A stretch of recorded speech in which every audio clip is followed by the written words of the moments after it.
But let's talk about SGA. Shea Gilgeous-Alexander had a phenomenal season, man, an all-time season.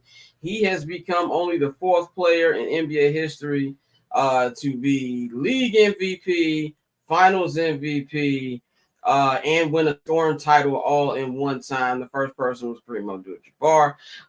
Michael Jeffrey Jordan did it 4 times. And Shaq was the last one to do it in 2000, 25 years ago.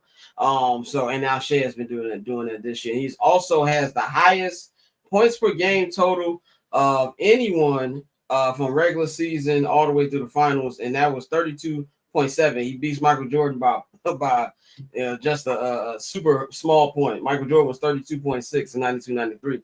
Michael also averaged 41 points in that NBA Finals. You know how much. If you look at 93 Bulls roster, I kind of understand why he did basketball like that in that series. But but you got to put Shea up there with some of the all-time great seasons. He was great.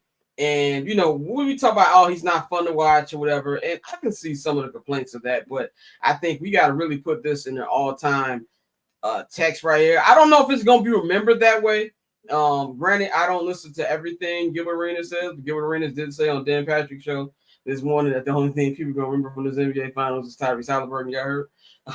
But I don't know how much of this we're going to remember going forward. I disagree with that. I disagree with that. I don't know. Time will tell. Time will tell. Time will definitely. I thought it was a great series. I thought it was a great playoff front to back for the NBA.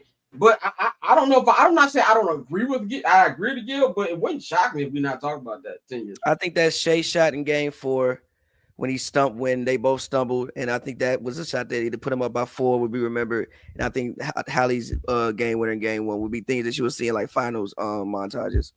We remember champions. And if we talk about this team like what the potential of this team could be, we are going to talk about them. It's like what we had talked about earlier. When we look at our stars, we don't look at them just with the play on the court. We look at their charisma. We look at their charm. And there ain't really nothing charming about SGA. He don't really have a lot of charisma. You don't listen to him talk, or you don't see him and you go, oh man, yeah, like that's that dude. I think that's the issue. But you're gonna remember especially in the NBA, you're gonna remember this team, especially if this team can come back and at least get to the finals again. Well, I think that what you just said, how many they win, is going to determine that. If this is just a one-off, I'm not too sure. And the reason I say that, like even you said, the Halliburton shot, that they lost the damn series. That like if the Halliburton shot might go up there with the not to compare it to for people who want to shoot me, Allen Iverson step over Ty Lue. Like that was a big moment because AI willed this team to win game. Might be the new generation version of that. Right, exactly. Willed this team to game 1 and then they got absolutely shellacked the next 4 games. But the only highlight from that series was he is and that's my point. Like I hope that Shea shot is memorable. When you brought it up, I almost forgot. I was like, what shot are you talking about? You know what, Scott, real quick, my bad to interrupt you, but this is why I went on that rant the other day. Shit like this is when I went on that rant the other day. Folks in the NBA can't be sitting up there talking about how people cover the NBA. They can't be sitting up there talking about all this stuff about how people talk about the NBA and all of that shit, and then say that this team is not going to be remembered. It's your job as the media to make this team remembered. Gilbert Arenas, you're part of the media. It's your job. It's our job. If we're not talking about that team, if we're not talking about the season, and I know we're going to get into that, we're not talking about the epic season that SGA had to get them to that, then if this team is not remembered, it's our fault.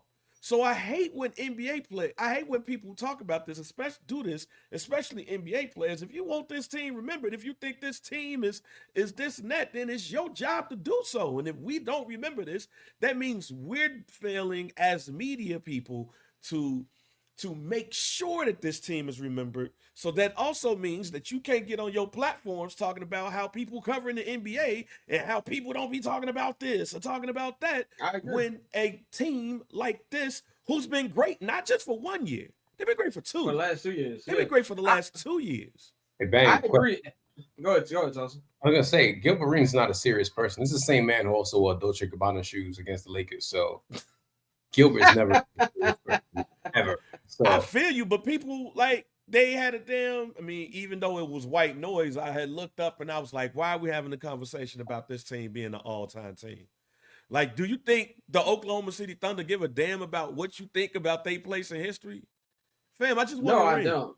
I don't. Gotcha. But Excuse I me. don't think they care now. But I do think when you retire, people start to care. Because there's narratives around championships, no matter if it's good or bad. Like, a lot of people act like the Houston Rockets 2 championships didn't happen. Like, there's a lot of people who truly believe that the Bulls would have won 8 in a row.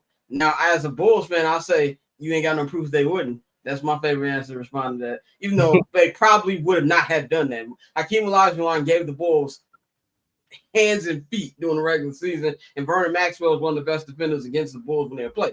And time just happens. But you know how people feel about those teams. Even the Spurs, as great as they are, the Spurs, a lot of people do not care about the San Antonio Spurs run. And by the way, care does not mean anything. You're still a champion. They can never take that away from you. We just talk about stupid media discussions. But Ben, you're also right. Where it is the media's job to pump up these stories. And if you look at all the major leagues in all the world, the NBA has the worst when it comes to the marketing and the storyline, the story around it, which I'm hoping going back to NBC helps. With the story is what really helps more than anything. So I do think that's something that's going to hurt them. But Catch, I'm Not Gonna Hold You, hosted by Scott Lewis every Monday and Friday at 5 p.m. Eastern, 2 p.m. Pacific, only on HNB Media and the Barbershop Network.